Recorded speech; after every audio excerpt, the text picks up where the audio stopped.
And I know that over the past year, you've been particularly vocal about the impact of the pandemic on business, going as far as even publicly calling out numerous political leaders, both the federal and even state level, which is the CEO of a publicly traded company. I'm sure is carries with it some liability, perhaps, but what I've always seen is that you offered to meet with these people, collaborate with them, to even donate your own money to support.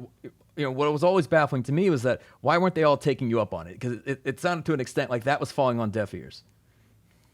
The best advice I can give a CEO is the best advice that I don't take, which is to stay out of the public forum of hot topics in society. The challenge that I have is that I live two separate lives. I live the life of a public company CEO and owner, and I have a responsibility to serve at the pleasure of the shareholders and my employees and my customers.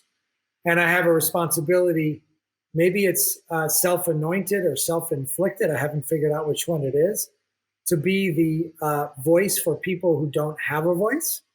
And I struggle with where those lines become very blurry. And in many cases, it's gotten me in trouble financially, publicly. And most people that are very close to me will tell me, please, please stop. And my response is, I can't, because I can't figure out who's going to solve the problem for the people that either A, don't have the resources to solve their own problem, or B, don't have the voice box. And I don't want to be the sellout. And so if standing up for what is right is going to cost me money personally, then so be it. I will tell you something that I've never told anybody, because I had this several times, that I always am conflicted of when the right time is for me to amplify one voice box and turn off the other. Because it's hard to live two separate lives. And I will say to you candidly that I will never shut off my voice box of helping out smaller businesses. And so whatever people want to deduce from that, they can do it on their own. But if you made me choose today, like if somebody said to me, you cannot do both anymore. You must choose between advocating for businesses across America and giving your money away to small restaurants when they can't pay their bills, and giving grants to women-owned businesses and minority-owned businesses, or being the CEO of a public company. You cannot do both.